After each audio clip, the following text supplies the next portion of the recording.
You know, it seems to me that there are very few experiments in organic chemistry that do not involve at least one filtration step. Students should know the different types of filtration and when best to use them. Let's check out the stagehands.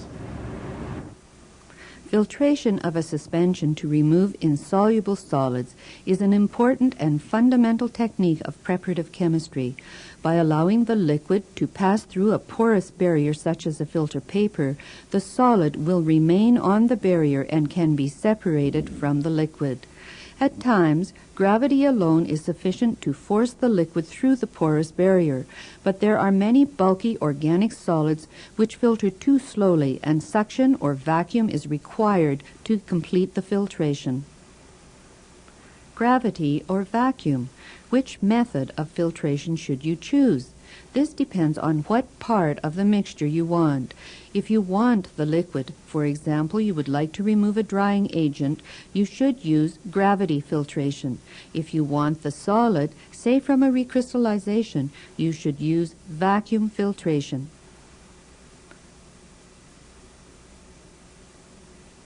To gravity filter, you will need a ring clamp, a glass filter funnel and a piece of filter paper, wash solvent, a glass rod, a receiving flask or filter flask to collect the filtrate, and of course the mixture which you want to filter.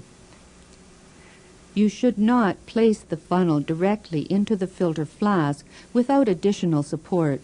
This bad practice causes cracking of the flask by the funnel stem and makes the assembly top-heavy and easy to knock over, so always support the filter funnel in a metal ring.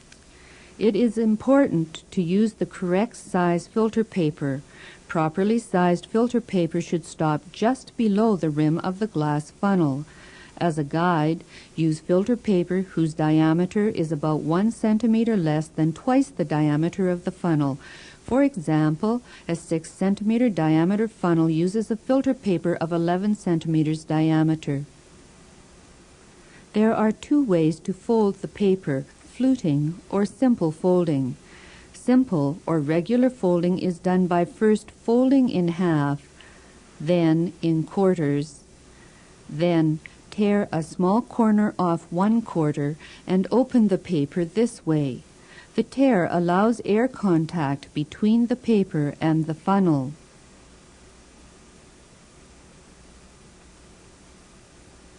Attach the ring clamp to the support.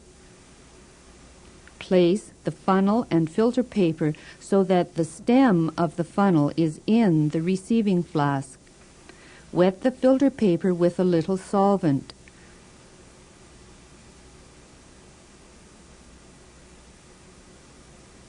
The mixture's liquid is carefully poured down a glass rod into the filter cone. Continue adding liquid to keep the funnel nearly full throughout the filtration.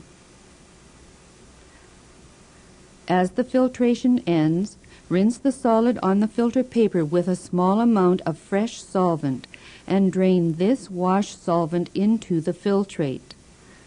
This helps reduce losses of liquid adsorbed on the solid.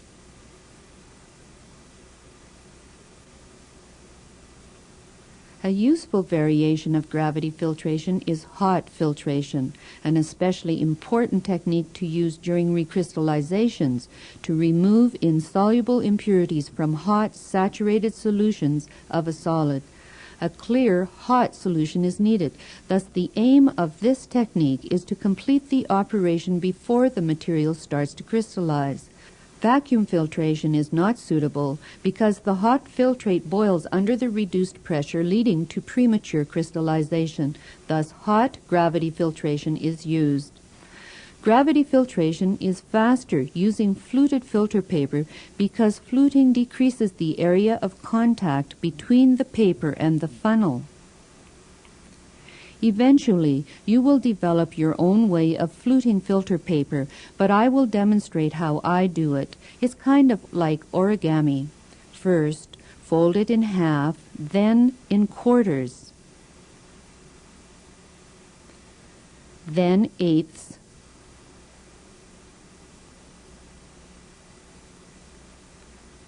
Finally, in 16ths, remembering to alternate the folds like an accordion.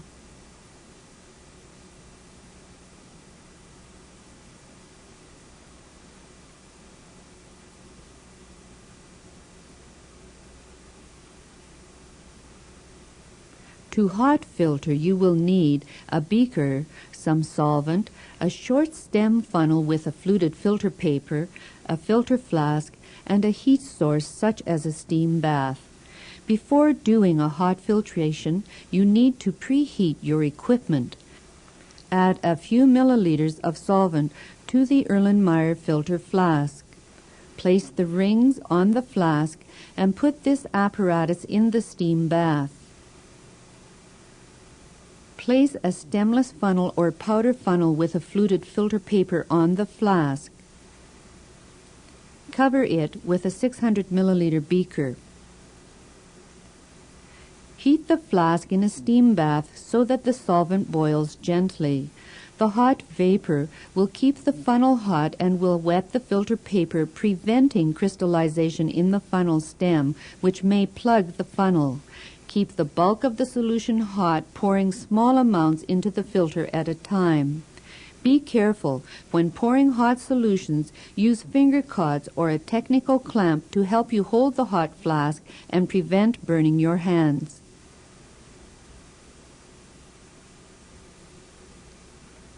Vacuum filtration is used to recover solids because using suction is faster than gravity.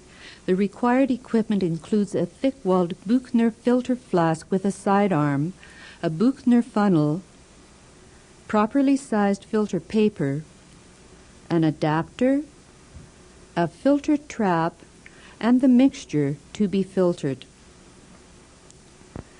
The first step is to clamp the Buchner filter flask.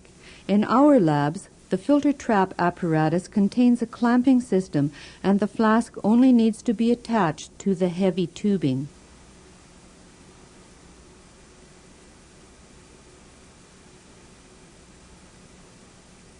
The vacuum source is a water aspirator. Water aspirators are made of glass, metal, or plastic and work based on the Bernoulli effect. A constriction in the aspirator causes the water to change speed. The acceleration of the water causes a drop in pressure, creating the vacuum. An aspirator usually creates a vacuum of 20 to 30 torr. You should use a water trap between the aspirator and the apparatus. There is danger of water sucking back when a sudden drop in water pressure occurs, and this is a constant problem when working with water aspirators. The trap simply acts as a dead space between your flask and the aspirator. The trap should have a large volume as it fills up with water when water sucks back. To use the aspirator, turn the water on full. Using tubing, attach the aspirator to the trap. The trap has a stopcock for controlling vacuum. Check that the stopcock is open to the atmosphere. Two types of funnel are used in vacuum filtration, the Buchner and the Hirsch funnels. Both funnels contain a flat, perforated disc or filter disc at the bottom. Generally, the Buchner funnel is used, but Hirsch funnels are better for collecting small amounts of solids. Place the funnel on top of the filter flask, putting the stem through the adapter. Cover the filter disc with a piece of filter paper. Always use a filter paper of the correct diameter. If the paper is too large, simply trim it to size using scissors to ensure a good seal. First, wet the filter paper with a little solvent, the same solvent that is used in the mixture that is about to be filtered. Apply the vacuum by partially closing the stopcock on the water trap to the atmosphere in order to suck the dampened paper down flat over the filter disc.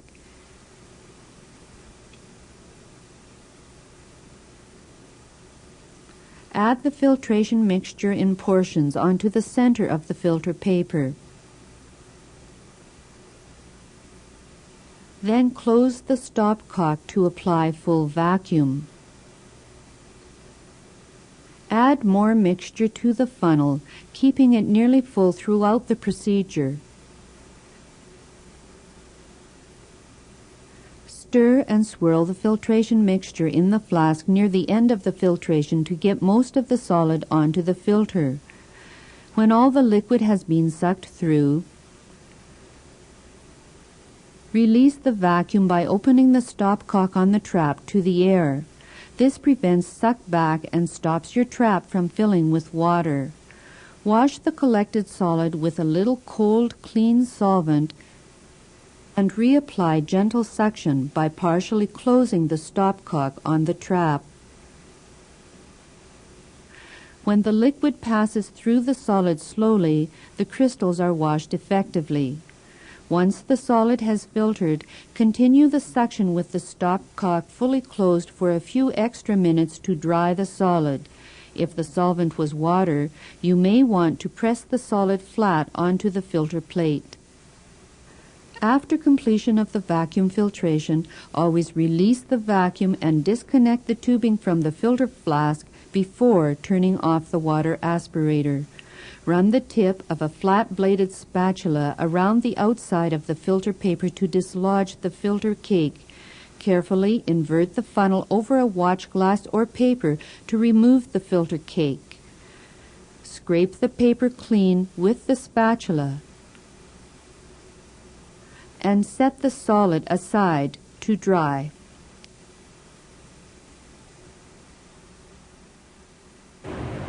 Three types of filtration were shown. Remember, if you want the liquid, use gravity filtration. To remove solid impurities during recrystallization, use hot filtration. And if you want the solid, use vacuum filtration.